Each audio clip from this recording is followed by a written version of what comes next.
we write the function as y equals negative 2x plus 4. Now I want to interchange x and y like this. So it's going to be x equals negative 2y plus 4. Okay? Now, the second step is solve the equation for y. So let's just solve it for y. Minus 4, x minus 4 is equal to negative 2y. What do I do now? Divide by negative 2. So, negative x over 2 plus 2 is equal to y. But I can't leave it like this. I must relabel. Yes, points off if you don't. You relabel this as f inverse of x is equal to negative x over 2 plus 2.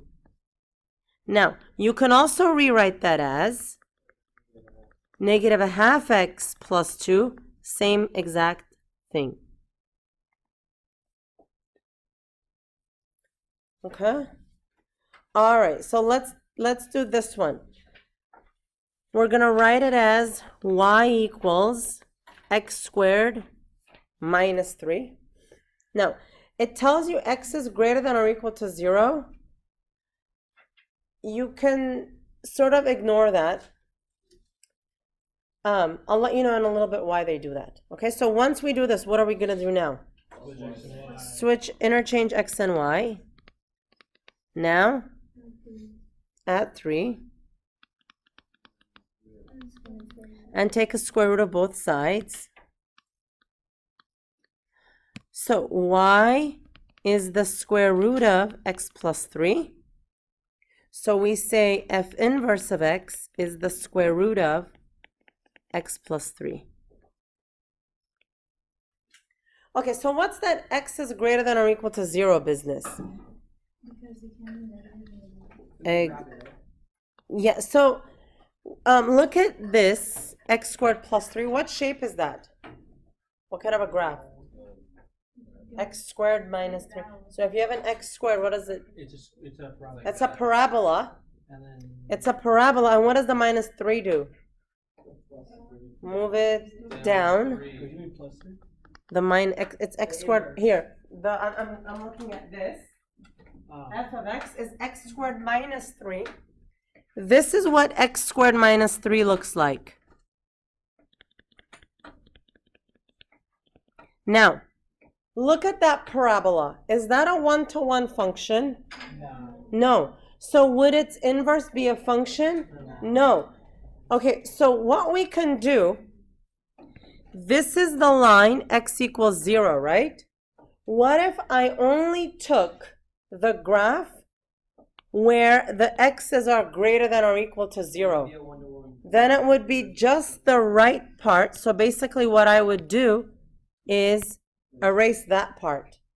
So that's what it means x is greater than or equal to 0. I only take the right part of the parabola. Okay, so now that does have an inverse, and it's that, root x plus 3. Yes? I'm just confused which one you graphed. Well, the question didn't ask you to graph anything. I just graphed for extra information. I graphed I graphed this one that I circled in green initially to show you guys what x is greater than or equal to 0 means. Yes? So, in a test or this setting, are we going to have to graph the inverse function that you tell us to? If I tell you to, yeah, and you have your calculator with you anyways. Any other questions? So if x wasn't greater than 0, would you put a plus or minus in front of the square root? You would, but see, there's a fundamental issue there, because then you can't say you can't say f of x is plus or minus, because when you say f of x, it means it's a function. But when you have plus or minus, it's not a function. So the whole thing is faulty. You see what I mean? Was there a question here? Any other questions? Okay. Now, let's talk about logarithms. We talked about exponentials. Let's talk about logarithmic functions. Okay? All right. So first, let's do a little bit about what is a logarithm, okay? All right, so take a look at this. What's 2 to the 1? 2. What's 2 to the 2? What's 2 to the 3? Okay, so look at what I did with the exponents there. I started with an exponent of 1, then went to 2, then went to 3. My values went from 2 to 4, and then they jumped to 8. What if I wanted to get like 6 for the value? What if I wanted to know what I would do to get 6? So like 2 to the power of what would give me 6? Okay, so what is the exponent? Well, yeah, it is. I hate that term, but yeah, okay. So the question is, what should the exponent of 2 be in order for me to get a 6? That's the question. The answer is a logarithm. And we can sit and guess, yeah, it's going to be somewhere between 2 and 3, right? So the answer to it is a logarithm. So rather than say this, 2 to the question mark equals 6, I could say log, what's the base here? 2 to the what? The base is 2. 6 equals what? Okay, equals x, right? Now, okay, hang on. We're not even going to use the calculator for this. Okay, so now, if I were walking down the street and on a billboard I saw log base 2 of 6, immediately that would register as, oh yeah, 2 to the power of what equals 6. That's how I would read it. So if I were to see log base 3 of 18, what would register in my head? 3 to the power of what gives me 18? Exactly. So if I'm asking 3 to the power of what equals 18, so the answer here then is that exponent, right? Yeah. So what is the answer to a logarithm always? It is the exponent, okay? The answer to a logarithm is always an exponent. So if I say log base 5, 25, what would the answer be? 5 to the 2 is 25, so what's the answer? It's the exponent, 2. Okay, so if I said log base 3 of 9, what would the exponent be? 2, so the answer is 2. The answer to a log is always a what? An exponent. Okay, the answer to a log is always an exponent. We're gonna find it. Is it? Like, are we gonna find the answer to log 2, 6, 6, 1? Huh? Yeah, I kind of want to know that. Well, that you can't do in your head. You would have to do it with a calculator. How would you I wanna know so bad. every time you, like, if you look at the calculator, they automatically make the base 10. How would you make it? Like, how would you find that? I'll show you guys. I'll show you guys. Let's go with this. So now, when I have something like this, log base a of x, okay? This a is called the base, okay? That a is called the base. So, just like I was saying before, so suppose I have 3 to the power of 2 is equal to 9, okay? Where is the base in that red one over there? Where is the base? What's the base? 3 to the power of 2 equals 9. Which one's the base? 3. So when I'm going to write it in terms of a log, it's log base 3, because that's the base, of 9. The answer is always going to be the exponent. Okay? Now, I can have log base anything. Let me erase some of this junk here. I can have log base of 5. Okay, so I could have log base 5 of 9. I can have log base 3 of 7. I can have log base 10 of 50. I can have log base e of 2. Okay? Now, in the special case, when the base is an e, how much was e? 2.777. In the special case that the base is an e, I don't write log base e, I write ln. Okay? No. ln and e cancel out. So, when the base is an e, it's ln of x. So ln is just log base e. Yes, the base could be any number, but there is one that is a natural base of the logarithm, and that's the e. Now, if I have, take a look at this. If I have log base 10 of something, 10 is called the common base, and I can omit the 10, and I could just write log of 10. So it's like if I have 1x, do I write the 1? No. If you have log base 10, you don't write the 10. So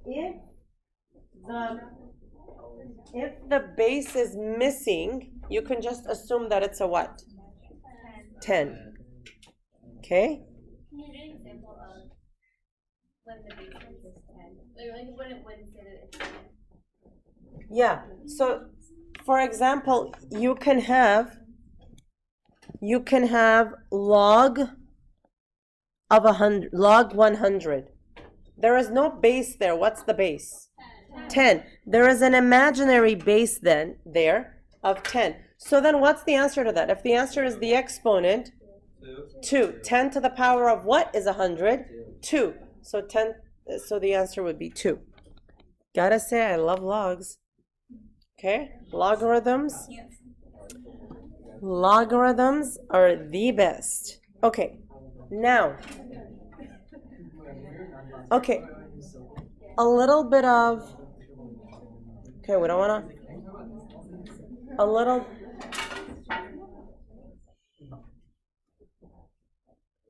okay, so a few properties.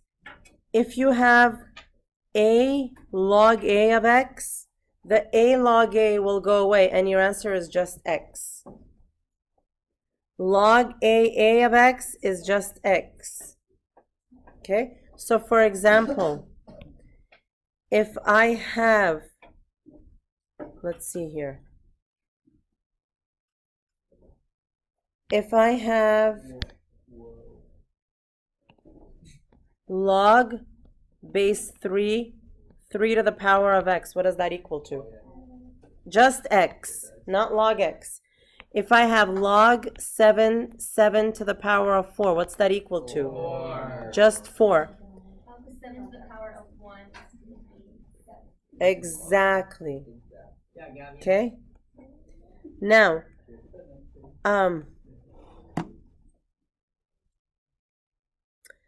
if I have 7 to the power of log base 7 of 3, what's that equal to? 3. Okay?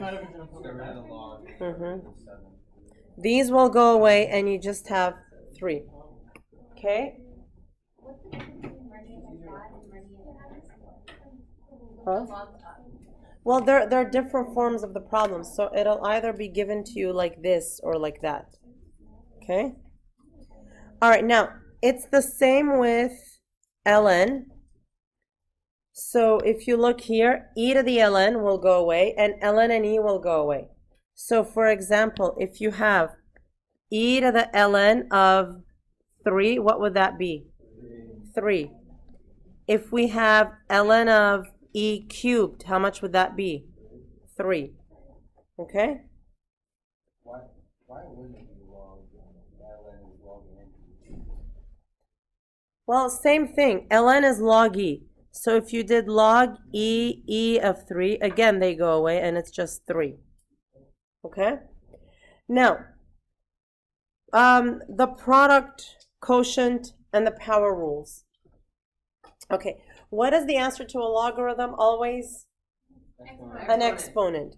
So now, if you have 3 square, if you have 3 squared times 3 to the 5, what do you do to those exponents?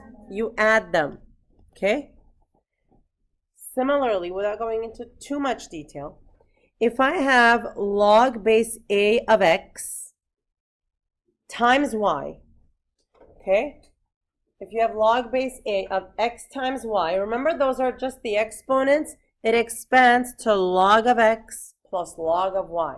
So basically, if you're multiplying these two things inside the log, they expand as an addition. If you're multiplying here, the bases, you're going to add your exponents. All right. If you're dividing inside the log, then it expands as a subtraction. Power rule. If you have log base a of x to the power of y, the exponent always comes down. So for example, if you have log base 7, 3 squared, what is that the same as? 2 log base 7 of 3. Okay. Now, change of base formula, this is it.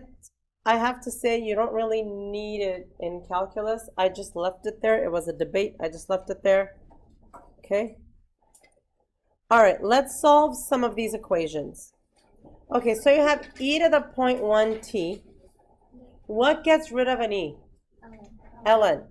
So what we're going to do is take an ln of both sides. So ln and e go away. It's just 0.1t equals ln of 3. T is ln of 3 over 0.1. And if you go to put it on your calculator,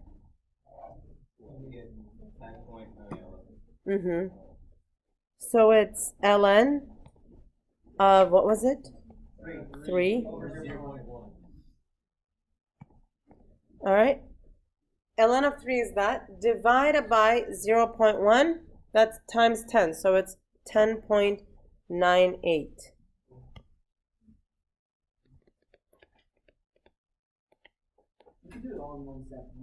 Yes, absolutely. Okay, now, in this case, what's going to get rid of the 2? Now, this is a base. To get rid of it, I need a logarithm. When the base was e, to get rid of it, I needed log base e, which is ln. When the base is 2, now I need log base 2. So log base 2, 2 to the x plus 1, is equal to log base 2 of 3. So what happens on the left side? Right, I just have x plus 1. Don't leave the log in there. Log base 2 of 3. Now I subtract 1 from both sides. So x is log base 2 of 3 minus 1. Now, okay, we're going to put it in the calculator. Now bear with me here. So if you have log base 2 of 3, the way you can put it in your calculator is log 3, divided by log 2. Okay, some versions don't have the log base button. You would have to do it this way. Some will. All right? Minus 1. Okay? So, okay. So it's 0.585. That's actually how it is, like log base 3 over log 2. Uh-huh. How many decimals? Oh yeah, how many? Wow. I still don't understand that. Wait, why are you dividing now? I understand that because log is that. Okay. Just because they're negative, I mean. So if you have something like this, to change the base to a 10, it's log of 3, log of 2, like this. Now, normally when we're working with logarithms, we go to 3 decimal places. In calculus, okay, let me say this, and then from here on out, we'll all do this in the same way. In calculus, the rule is, no matter what you're dealing with, it's never 1 or 2 decimal places. You always go to 3 decimal places. Not only that, okay, the rule is you can either round or truncate. What does truncate mean? Cut off. So here you can either round and it'll be 0.585, or you can truncate and it'll be 0.584. If you somehow mess up and write 0.583, it's a wrong answer. Okay? So you can, it's 3, so from here on out, it's always going to be 3 decimal places, rounded or truncated. Does that make sense? Okay. All right, this one, we have to do a little bit of work. It's ln of x plus ln of x plus 1. So take a look here, right? When you have a log plus a log, what does that mean? It came from 2 things being multiplied. So now I need to condense this, and it's going to be ln of x times x minus 1 equals ln of 2. Okay? Now, back from, like algebra 2 pre-cal. If ln and ln are the same on both sides, if you have identical logs or ln's on both sides, you can just set the inside equal to each other. X minus 1 is equal to 2. So this will be, when you distribute, x squared minus x minus 2 equal to 0. X minus 2, x plus 1 equal to 0. So what's x equal to? Negative 1 and 2. No. Okay, do both of these work? Okay, so take a look at the original problem. You have ln of x, right? Can x be a negative number? You can never take logarithms of a negative number. All right, so immediately we throw away the x minus 1. X equals minus 1, so that's the answer. Yes? I don't understand how you got from the very first original problem. Okay, so that's what we were talking about here with the properties. So if you have log of 3 times x, you can expand it and it'll be log of 3 plus log of x. That's a property of logarithms. Now we can also go backwards. If I have ln of 3 plus ln of x, remember multiplication is always associated with addition. So if I have ln of 3 plus ln of x, I can condense to ln of 3 times x. So here I had ln of x plus ln of x minus 1. Right, I'm adding 2 logarithms. What I do is I write 1 logarithm and I multiply the stuff inside. Okay? All right, here, ln of x equals 2. What gets rid of an ln? E. So I say e to the ln of x is equal to e to the 2 E and ln go away. X is e squared. Now, in calculus, you're more than welcome to leave it as e squared. That's a thing. Okay?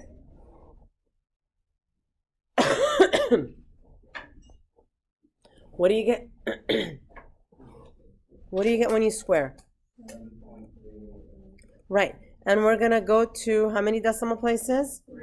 3. So 7.389. Okay? All right. So here, yes. Did you say that there can be any negative log? You can never have a log of a negative number. Yes. What a log of a negative power. That works. Okay. Here we go. Determine how much time it is required for $1,000 to double if interest is earned at a rate of 8% compounded continuously. So, write APERT. Okay, so if it's $1,000 that I want to double, then I want $2,000 in the end. Okay, and I start out with 1,000. E to the 0.08 times t. So when I divide by 1,000, I get 2 equals e to the 0.08 times t. What do I do to both sides? ln and ln. So ln of 2 is equal to 0.08 t. T is ln of 2 over 0.08. So let's see.